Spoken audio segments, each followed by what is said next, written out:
Hi, this is Robert from the Open Eye, and today I'd like to talk to you about a pretty serious topic. About a month ago, my friend Wendell asked me if he could do a presentation on his religion. He is a Satru, I hope I'm pronouncing that correctly, and those folks worship or have a relationship with, however it is that you want to define that, with the Norse pantheon of gods. This is Odin, Loki, Frey, Freya, that group. And I said, of course, you're a friend of mine, why not? And then he asked if he could bring along some of the people who worship with him, who are part of his group, so they could help explain things. And again, I'm like, sure, why not? Well, no sooner did we announce this than there was some feedback, to put it nicely, on Facebook, some on people's personal pages, some in my inbox, telling me that this group of people was completely racist and it'd be a really bad idea if I allowed them to speak in my place. So I did some research and I listened and I've drawn some conclusions. And this video is explaining why I made the decision that I made. So, first of all, what I did is I ignored everybody who wasn't part of that particular group at one time or another.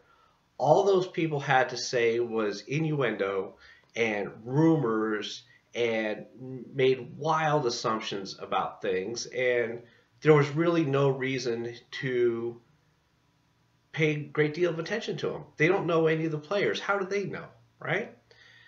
Um, the second thing I heard was that Stefan, who was the leader of the Hammer of Thor Kindred, which is the one who asked to speak, um, associated with a group called the AFA, and its leader, who I believe his name was McCallan or something close to that. Um, and therefore, by mere association, he must be racist. So I asked about that, and I found out many years ago there was only one group in the country that worked with the Norse gods, and that this McCallan fellow was part of it, and soon thereafter so was Stefan. But way back in the 70s, it wasn't a racist thing. It just wasn't. So over the years, as that group became more and more unacceptable, shall we say, a couple of other groups broke off. And from what Wendell tells me, Stefan didn't like any of their approaches either. And so he broke off from the AFA and formed his own group. So basically, what I'm hearing is if somebody knew somebody who later turned out to be racist, that person must be racist too. And I don't buy that logic at all. So there is an association with the AFA, which is called the Asatru Folk Assembly. Those people are totally racist, but that association ended quite some time ago. So I kind of put that one aside too. Um, some of the folks who actually know Stefan have told me that he said certain things and therefore he must have meant something else.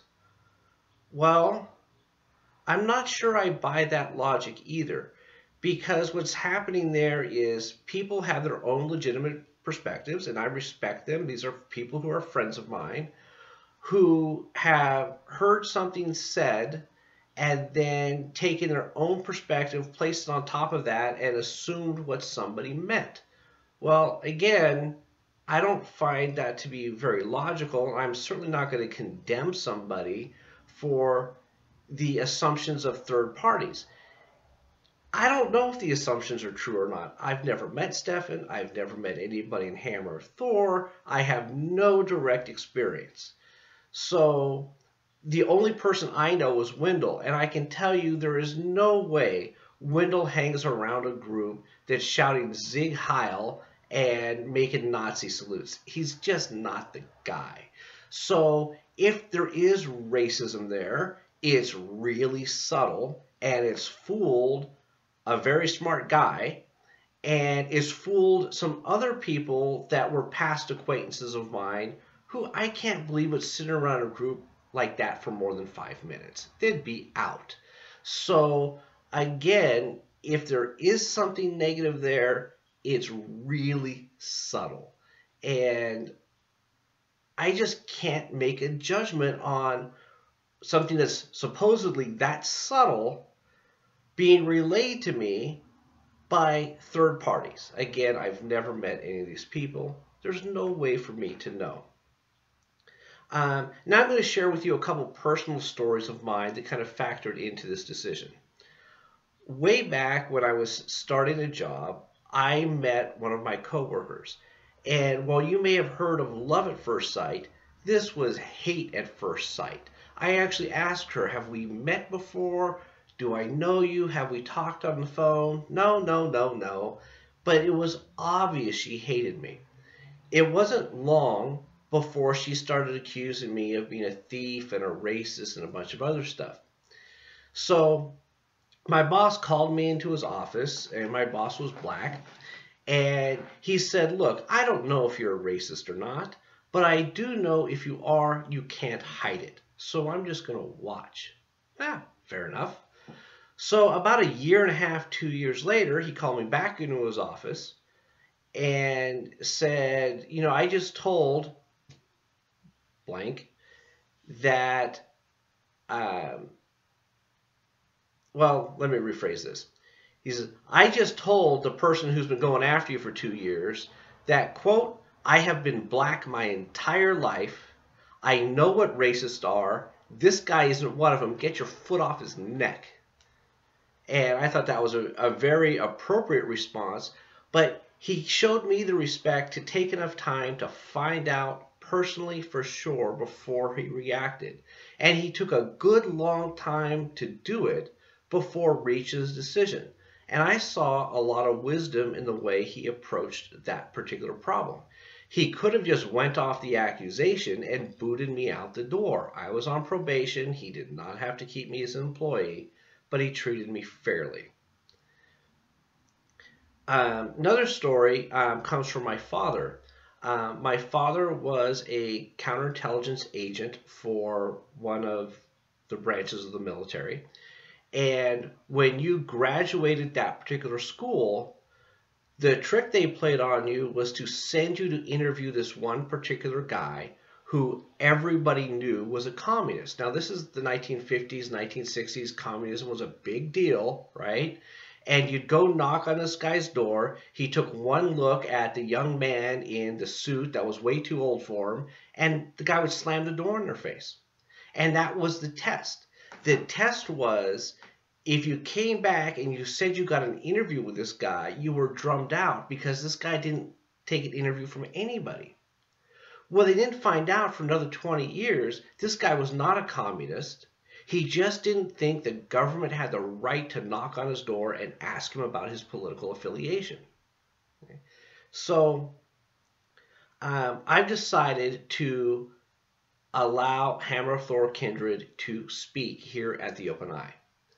And I'm doing this because no one offered any direct proof of racism. It was all assumptions, it was all hearsay, and it was all hanging something around somebody's neck who had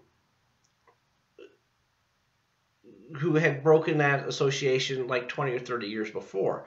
There's not a whole lot of us that can stand up to an accusation that's 20 years old. And so I just kind of let that one go. And in my opinion, my second reason is it would be dishonorable of me to ask somebody or allow somebody to speak, let them do all this work on their presentation, all that, and then cancel them based on rumors. I'm not going to do that. I don't believe in rumors. Rumors are a starting point. They are not an end point. And those personal lessons I mentioned earlier, those seem to me good indicators of this particular issue, how to decide. You give things time, you wait, you watch, you observe, and you be very careful not to make false accusations. So I hope you understand why I've made this decision. I hope you don't think that I'm supporting racists in any way, because if I found out for sure they were racist, they certainly would not be here. And I hope you come and visit us at the Open Eye both before and after this event. So thank you for your time. I appreciate that you sat through this video for this long. Have a great day.